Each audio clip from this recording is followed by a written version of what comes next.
Bom dia, igreja. Deus abençoe a todos. Hoje estamos, então, no nosso 16º dia de leitura bíblica. Espero que a palavra tenha edificado, esteja edificando cada dia mais a vida de cada um de nós, que o Senhor possa falar profundamente hoje também, assim como tem falado desde o primeiro dia. Vamos começar hoje com Gênesis 16, que é a nossa primeira leitura. E lá nós vemos um momento muito delicado da história de Abraão e de Sara.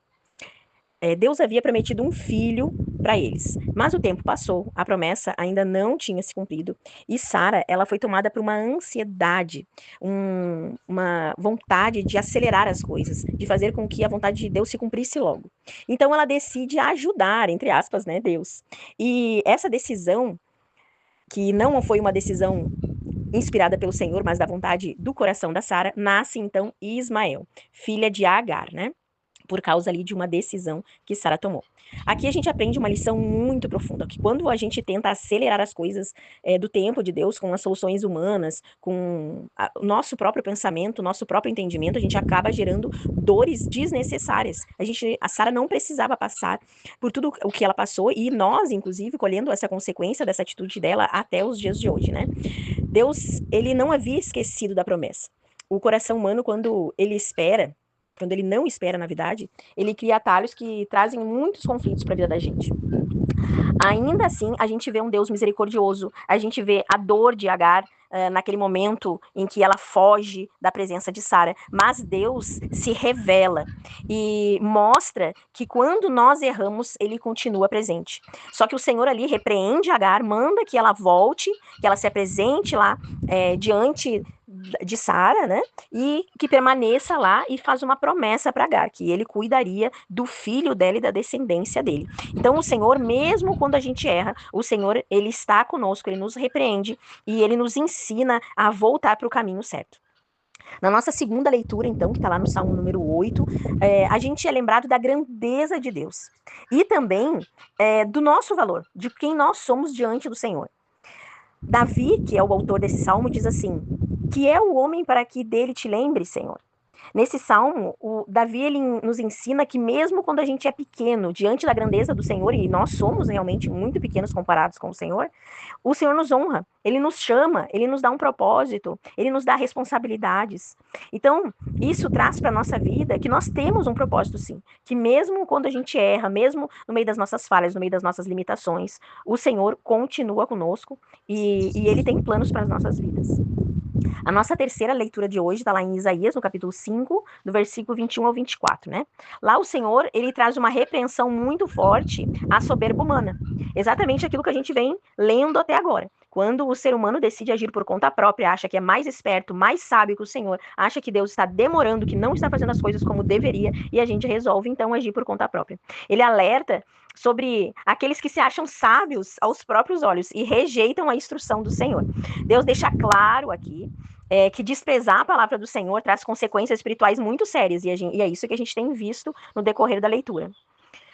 Quando nós achamos que a gente sabe mais do que Deus, quando a gente ignora a correção do Senhor, a gente se afasta da vida que o Senhor tem para nós. E pode ter certeza que a vida e os planos que o Senhor tem para nós são muito melhores do que a gente imagina.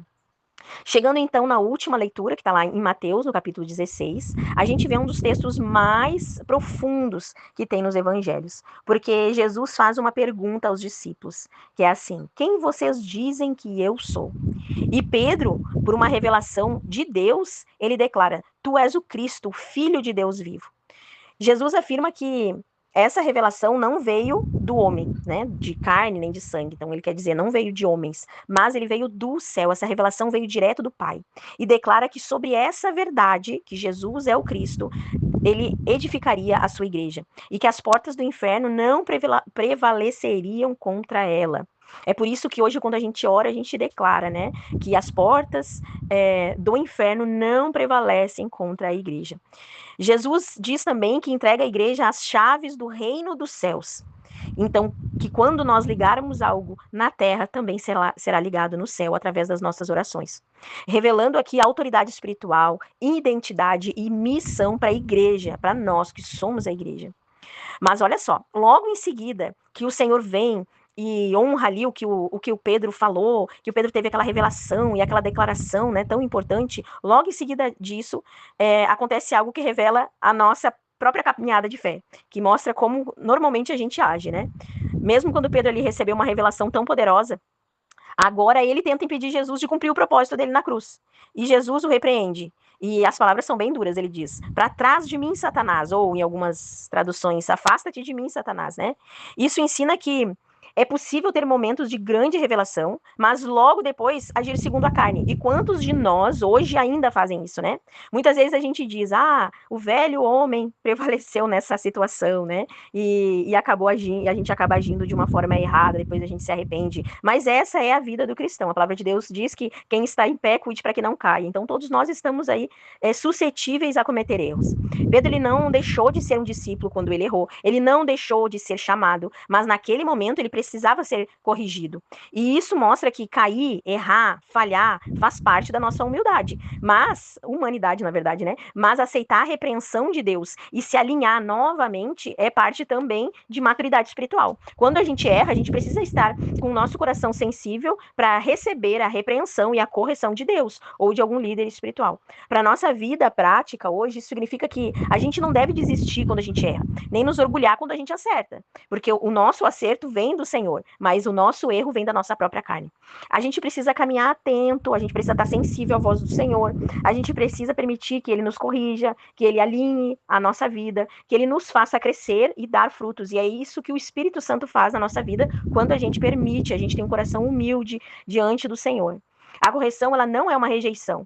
O Senhor, Ele não nos rejeita. Mas, quando ele nos corrige, é a prova do amor que ele tem por nós. Assim como a gente, quando corrige um filho pequeno que erra, a gente vai lá, ensina, corrige, né? E a gente deseja o quê? Que essa criança, que esse nosso filho, ele aceite a nossa correção e entenda que a correção é uma prova de amor. Assim o Senhor também faz com a gente. Agora eu gostaria de orar com vocês em cima de tudo isso que o Senhor falou, em cima da palavra dele.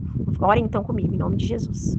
Oh, Senhor, amado Deus, nosso Pai, nós te agradecemos, Senhor, porque Tu és um Deus grande, Tu és poderoso, Senhor. Oh, aleluia, Deus, aleluia. Obrigada, Senhor, porque Tu nos chama pelo nosso nome, Tu nos conheces, Senhor, Tu dá propósito para as nossas vidas, Tu não desiste de nós, Pai. Mesmo quando a gente erra, Tu não desiste. Oh, Senhor, perdoa, Senhor. Perdoa por todas as vezes que a gente agiu como Sara, e a gente foi orgulhoso, que a gente não soube esperar, e a gente tomou decisões segundo o nosso próprio coração, Senhor. Quando a gente confiou mais na nossa própria sabedoria, na nossa própria carne, Senhor, assim como Pedro fez naquele momento. Perdoa, Senhor, os nossos erros. Perdoa, Senhor, porque a gente muitas vezes resiste à tua correção. A gente não consegue ter um coração humilde para ouvir a tua voz com humildade e obediência, Senhor. Oh, Senhor amado, nós te adoramos, nós te louvamos, porque tu é Cristo, tu és o Filho do Deus vivo, Senhor.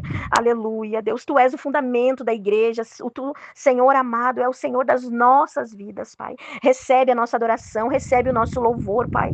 Hoje nós te pedimos, Senhor, provisão espiritual, emocional, que o Senhor nos capacite todos os dias, Senhor, que o Senhor nos cure, que o Senhor nos liberte, que o Senhor faça resplandecer sobre nós a tua face, Pai, em nome de Jesus. Oh, Deus querido, sustenta a nossa caminhada, fortalece os nossos passos, que sejam firmes, Senhor, mesmo quando o processo é difícil, mesmo quando a gente cai, mesmo quando a gente erra, que o Senhor nos pegue pela mão, nos levante e que nos coloque no caminho certo novamente. Nós entregamos nossas vidas a Ti, nosso coração, nosso caminho, nas Tuas mãos, Senhor, porque Tu és o nosso Senhor e nós somos o Teu povo, em nome de Jesus. Amém, aleluia, glórias a Deus.